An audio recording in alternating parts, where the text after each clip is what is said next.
नेपाल को नेहरू जी ने आखिर क्यों भारत का हिस्सा नहीं बनने दिया? नेपाल और भारत के संबंधों का इतिहास सैकड़ों साल पुराना है। भारत और नेपाल के बीच सिर्फ राजनीतिक या कूटनीतिक संबंध नहीं है, बल्कि दोनों देशों की संस्कृति, परंपराओं और सभ्यताओं में भी काफी समानता देखने को मिलती है। नेपाल एक ऐसा देश है जो कभी किसी का गुलाम नहीं रहा। भारत की आजादी के बाद नेपाल के राजा ने एक प्रस्ताव रखा था जिससे नेपाल भारत का हिस्सा हो सकता था, लेकिन नेहरू जी ने आखिर क्यों वो प्रस्ताव ठुकरा दिया? नेपाल का इतिहास क्या है और भारत नेपाल के बीच आखिर क्यों संबंध लगातार खराब हो रहे हैं, जानने के लिए बने रहिए वीडियो के एंड तक। भारत और नेपाल के बीच सदियों से रोटी और बेटी का रिश्ता रहा है। नेपाल के लोग रोजगार के लिए भारत आते हैं, तो वहीं दोनों देशों के युवक युवतियों के बीच विवाह भी एक आम बात है। नेपाल भारत के समझाने की तरह है। भगवान राम का जन्म भारत में हुआ तो राजा जनक और सीता नेपाल से ताल्लुक रखते थे। महात्मा बुद्ध का जन्म नेपाल में हुआ, लेकिन उन्होंने ज्ञान की प्राप्ति भारत में की। दोनों देशों का रहन सहन, बोलचाल और संस्कृति में काफी समानताएं हैं। हिंदी और नेपाली दोनों ही भाषाओं का जन्म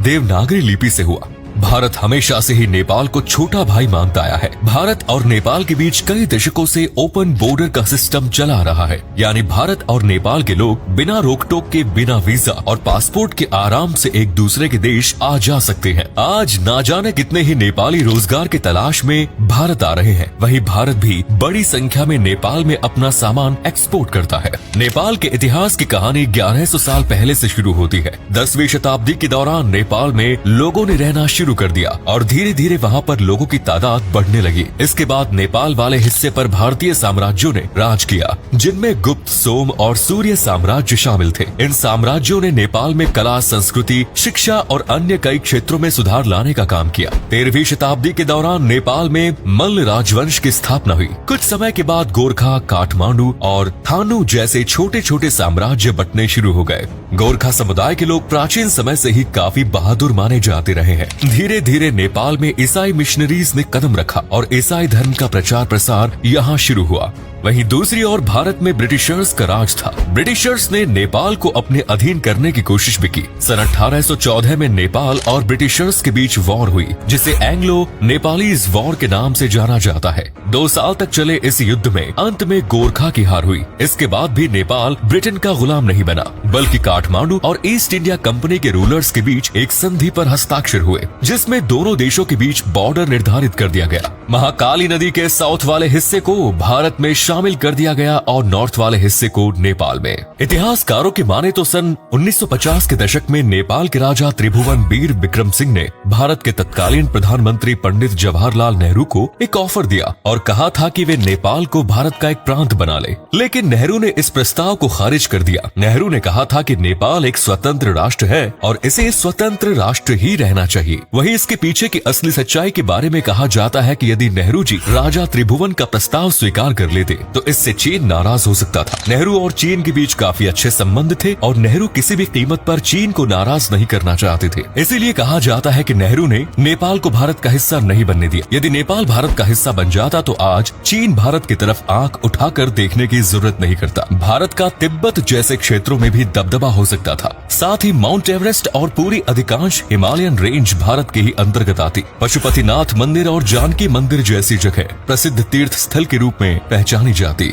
पिछले कुछ सालों में भारत और नेपाल के बीच रिश्तों में दरार देखी गई है। नेपाल में लोगों को एंटी इंडियन के नारे लगाते देखा गया है। इतना ही नहीं, नेपाल में कुछ बुद्धिजीवी नेता लोगों को भारत के खिलाफ भड़का रहे हैं। एक नेता ने तो कुछ समय पहले ये भी कहा था कि नेपाल के गोरखा जवानों को भारतीय सेना में अपनी सेवा प्रदान नहीं करनी चाहिए। नेपाल और भारत के बीच सबसे बड़ा विवाद सीमा को लेकर चल रहा है। साल 2019 में भारत ने अपना एक नया पॉलिटिकल मैप जारी किया, जिसमें उत्तराखंड के पिथौरागढ़ जिले के 3 हिस्से काला लिपुलेख और लिम्पियाधुरा को भारत ने अपने नक्शे में दिखाया। इन सभी क्षेत्रों पर लंबे समय से भारत का कब्जा है, लेकिन अचानक नेपाल ने इस पर आपत्ति जतानी शुरू कर दी और कहा कि ये तीनों जगह नेपाल के अधीन आते हैं। इसके बाद नेपाल ने भी अपना एक नक्शा जारी किया और इन हिस्सों को अपनी टेरिटरी बताया। तत्कालीन प्रधानमंत्री केपी ओली ने भारत का विरोध किया। साल 2020 में भारत के रक्षा मंत्री ने दारचुला लेपुलेख के पास लिंक रोड का उद्घाटन किया और इस पर भी नेपाल ने अपनी कड़ी आपत्ति जीत दर्ज कराई।